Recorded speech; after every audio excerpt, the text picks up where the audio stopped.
Hi, you cutie pies. How are you all doing today? I am absolutely great. I am really excited to share with you a collection that I've been watching and I've been waiting to get. Like the minute that Aromatics did a review of this during the fair, I forgot what fair it was for, where he found Royal Blend Nero, and he found the Diwani collection. I absolutely was waiting for both of those. And when I saw they had samples, I said, "Don't worry about it, sweetheart. Don't worry about it, sweetheart. I am definitely gonna get it." And so here is a little bit of what I think about the fragrances. Now, I got 3 of them, and I believe there's 3 in the collection. I was really lucky. So I got Diwani Cairo, Diwani Beirut, and Diwani Rabat. And I know a lot of you sometimes ask me where I get my samples from. Most of the time, it's because I tend to buy my fragrances in bulk. So the thing is, I really try not to buy one fragrance at a time, in the sense, because I know I have a big list, right? So I won't, unless the perfume is really hard to get, like Empire Victor, I really will try not to get it at a big store where they sell like loads of other things like lotions, like Notino, for example. I won't buy for them any if I want samples, because they normally don't do samples. But I go for a specific, like perfume specific shop, buy a big bulk order, and most of the time they'll add samples in or little goods because I bought loads of them in the same place. And then, or sometimes I just ask, and that's where they give me like the super tiny ones or whatever they have. Sometimes they do tester strips and they add them into my bags, and I appreciate any single bit of support, honestly, that I get, or even just them sharing with me before I even started my collection. To be honest, that's how my sample collection got this big. So yeah, I'm really grateful. All of these fragrances, I bought them from Marabika. I love their packaging so much for their samples, even for the tester that I got, a bigger tester for Rose Explosion. I got that from Marabika as well. This is absolutely stunning. I definitely want some for myself. I wish I could get them branded with my own name on it too. But anyway, that is a lot of money I would rather spend on actual fragrances than presentation. So on to the absolute best part of this whole thing. So we want to start talking about Cairo first. So this is Cairo. I will pop it onto a card. I have smelled these fragrances like once or twice. I actually haven't worn them out properly. They are some quite small samples, so I have been a little bit hesitant, and quite honestly, I haven't been too in love with any of them to want to wear them like that. Now let's get into the gag, right? So in the top you have dewberry and blackcurrant. In the middle you have some cotton candy, some jasmine, some neroli, and in the base you have vanilla, amber, and musk. Now, I do not know why everybody is comparing this to Love is Blind. No, obviously I've been watching the series too much, but Love Don't Be Shy by Killian, even going so far as comparing it with Ansam Gold and Signorina by Signorina Misteriosa by Salvatore Ferragamo. Now, I might say it's a little bit closer to that, but from what I remember of that fragrance, that's a lot sweeter and more bubblegummy.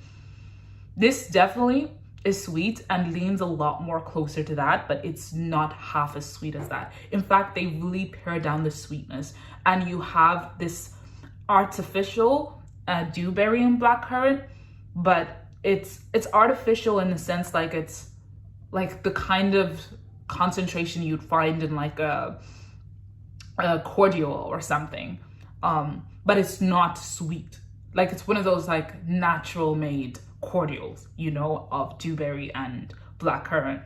That cotton candy really comes in. It's beautiful. It really captures the texture and the feeling of cotton candy so well. I actually really love it. It's like the cotton candy where it's like fluffy before like it melts into your mouth and becomes very sugary. It's beautiful. I really love that part of that fragrance. And then we have some jasmine and neroli. The jasmine in this is not giving so much of soapy, and the neroli is really not neroliing the way that you would expect it to neroli in Love Don't Be Shy or in Ansem Gold. No. I'm even surprised that if they went as far as saying it's similar to Love Don't Be Shy, why didn't they put Perfumes de Mali Oriana? Because we know those are like almost really, really close. But it's literally, I believe it's because of that neroli note is not half as strong. I see the comparisons, but these are nowhere close. Like these are really like nowhere close. And then you have vanilla, amber, and musk. The vanilla is beautiful. That vanilla paired with the cotton candy is just giving this sweet vanillic touch that is not like completely sweet, but just the texture of vanilla. That vanilla is strong. And then you have some umber and musk. Okay, I need to give like a proper review, right? And explain what it really smells like. Bear with me. This does not smell like Love Don't Be Shy. This smells like what, you know, when you look at the notes and you hear people explain what Love Don't Be Shy and Princess smells like, you know how they go on about the marshmallow, the sweet, the fluffy, the like candied, like that is what this perfume is what I would expect to smell when I was hearing Ansam Gold before I smelled it. The difference here is you don't have that neroli and that bergamot or whatever they have in Love is Blind that makes it a little bit sweet and bitter. The sweetness in Love Don't Be Shy is nowhere as is so sweet, in fact, that this feels like a baby. And what they do in here, which is really interesting, I feel like this is Beirut by Fragrance World, because I feel like that is like such a, yeah, it's by Fragrance World. This is such a signature thing that Fragrance World does. And I had such a big complaint on it over the fragrances, if you remember, that I did a review of, which were testers and I wasn't happy with. Maybe I'll put a video on the side here just to show you guys, but they did that thing again of mixing amber, vanilla, and musk. Like, I complained before that they seemed like they were trying to dupe us into believing that it was gonna be well blended, but here it actually works really well. It doesn't like, because there it was so heavy and like trying to really be loud over everything, but this is actually kind of drawing it back and making it sweet and adding a little bit of depth in a good way. That it doesn't overpower any of the other notes, and it doesn't kind of like become cloying or too heavy on the chest. I really love this fragrance. Now, I wouldn't lean into buying it, but I definitely feel like, see, my worry is that the longevity is not good. And because my sample is this small, I'm waiting for the perfect moment to really try it out and to wear it. And maybe I'll update once and start to do singular reviews of them. But if I'm being absolutely honest, maybe closer to summer, I'll buy it, but I just don't feel the urge to buy it. In fact, my favorite notes in this are how the dewy, the dewberry and the blackcurrant and the cotton candy and the vanilla are popping off in this. It's a beautiful bleeding blend. This is the type of fragrance that would be so good on anyone, like on kids, on like anyone could pull it off. Like it definitely, because it leans sweet and candy like, you might think, oh, like it leans too feminine, but actually I do think like this is one of those fragrances that if you just like love sweet and gourmands, like you could pull it off during the summer. Like there's no question about this. It's just about how confident you are. But I don't even think confidence is a thing here, because like it is, I feel like it's an intimate fragrance. Like here I actually have to go inside the card almost to smell this fragrance. Like that's how light and dewy it is. I'm actually curious about the type of concentration this fragrance is, because to me, for some reason, it is giving very, I expected it to be extrait de parfum, but I am actually not sure. But yeah, this is beautiful. This is absolutely stunning.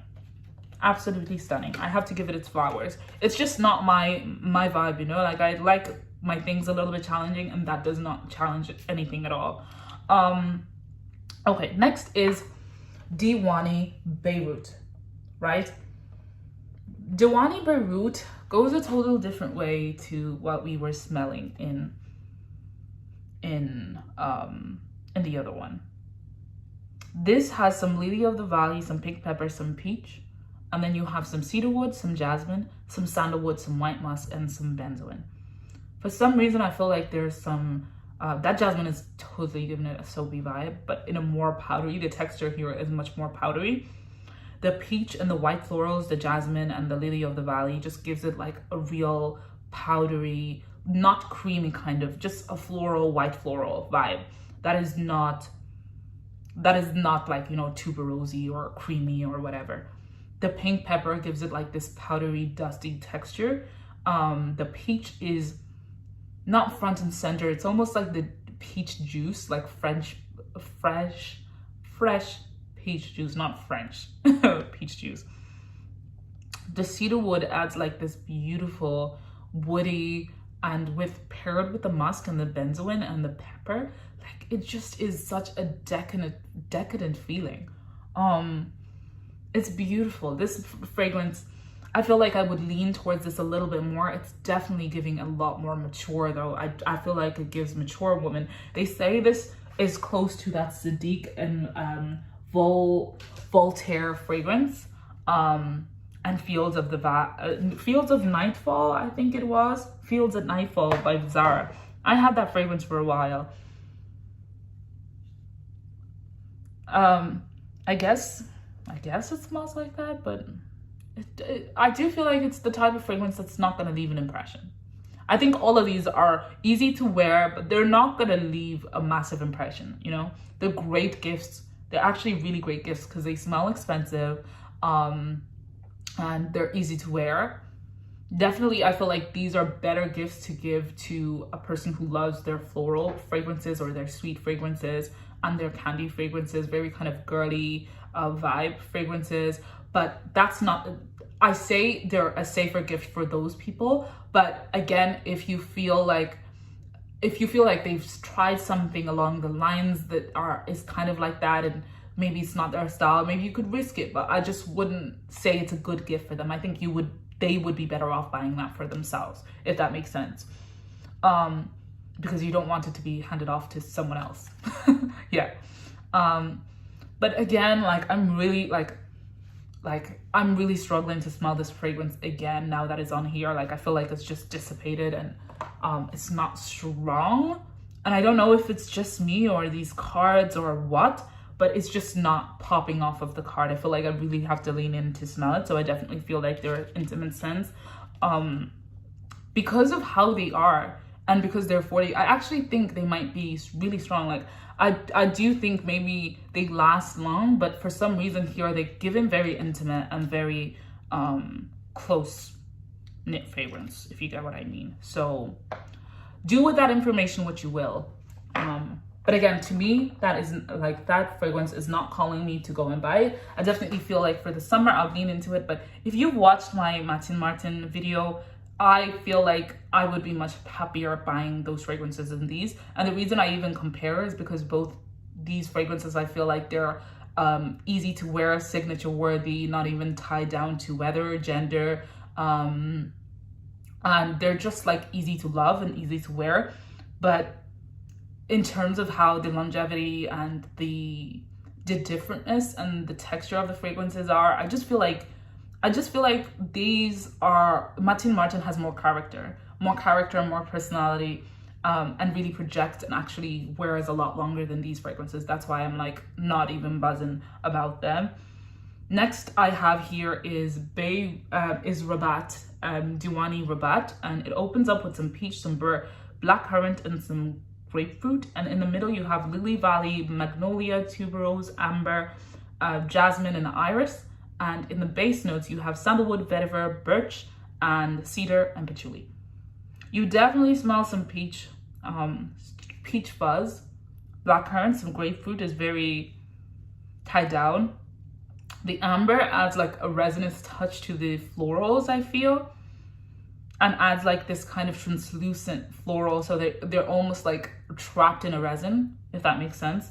And then you have that vetiver and sandalwood and cedar just kind of grounding it with that woodiness, which I love. But what do they say this fragrance smells close to? This is the one that they didn't have a lot of comparisons to. I think they said this smelled so much like Roseau, Pompeii, and Tutul, which I haven't smelled at all. And then someone said this smelled like Tiger Bulgari made for women, which added fruits. And I totally disagree. I just, and maybe you know me, like I'm a die-hard Bulgari fan, like, but okay, maybe if you, no, let's not do that. No, I'm not even gonna entertain it. I'm not even gonna entertain that. I'm not even gonna entertain it because I'm not, they're not. But if I was for a second going to toot that person's horn and say, in what way did they come to that conclusion, even if it's so wrong, I think if you had the absolute base of Bulgari, took away everything that made Bulgari Tiger amazing and Suspiro Vibrato amazing, and by that I mean you took away the greenness, if you took away the complexity, if you just added a shitload of musk, excuse my français, and if you added like musk, some white florals, some ambers, maybe, but I'm not gonna entertain that. That is illegal. It's illegal. Yeah, no. But again, these fragrances are beautiful. Again, they're timeless. Like, I really feel like, you know where I feel like these fragrances would shine? Getting them for your kid. I know. Like, some people are like, oh, you know, getting fragrances for kids, but I definitely feel like even a toddler could wear these and feel kind of good, especially if it's like a wedding and you just spray them, and because they're just so gender neutral. They do have this baby vibe into them. I think it's the musk or this powdery baby feel. And I think again, actually, it's that the way they mix their amber, their vanilla, and the musk. Now, all of them don't have that, but I feel like, again, I'm a little bit hesitant because I feel like these are the kind of fragrances that you feel like they're in lotions, they're in soap, not even fancy soap, but like Dove or something, you know. These are like just base layers. Like, these are very easy to wear. Like, I feel like you could wear them if you are going in an intimate settings. Like, I feel like they will be safe to travel with if you're in an airplane. I feel like if you are going to work and you don't like people in your area, if you're a nurse, these would really be really well delivered because they don't challenge too much. They're not doing too much. In fact, they feel kind of soft, kind of loving, kind of caring. Like, I definitely would trust someone who wears this. Like, but for me personally, there's not much character, unfortunately. And I guess when you're wearing these, you're not wearing them for character. And I would almost challenge them and say, are they well blended? And that's for you to decide. But to me personally, I think maybe I'm seeing that they're not well blended because I do like my artistic fragrances and I do like them to have a bit of character and personality, and a little bit of movement in them. So I'm a little less impressed when they're just like some florals. I really had to fight the need to say basic florals. I'm really ripping into them, but they definitely have a place. Myself, I feel like I would rush to other fragrances that would definitely give me of a stronger feeling, but I definitely see this. I definitely feel like you could give this to your wife, to your aunt, you could give this to your brother, but I definitely feel like they really would shine for a younger audience. Like, I really feel like, because I feel like younger audiences don't really get that space for them to have, like, you know, really lovely fragrances that are not too challenging or too grown up for them. I feel like this, now that I'm even saying this, I'm even considering, like, I would get this for my little nephew. I would. So yeah, that's my thoughts. And if you love to wear something cozy and fluffy, I definitely feel like these fragrances are definitely like the ones you would wear in Iceland with the little, you know, I don't know what you call them, and then your little fur coat and you're like super warm. This is it. I feel like this is it. I just don't think they would perform like crazy. I think they're definitely intimate scents, but we'll see. Let's keep an eye out for what other people are wearing, and let me wear them and test them out properly, and then I'll come back to you and tell you what I think. Now, I don't know if you guys have smelled these fragrances before. Tell me what you think about them if you have. Tell me, are you as fussy as me about having character in your fragrances and stuff? Was I unnecessarily ripping into them, or do you really appreciate intimate fragrances that do not challenge too much and definitely have their place? I know with some certain workplaces you just can't do that. But yeah, let me know what you think. Until next time, don't forget to like, comment, and subscribe. Until next time, bye.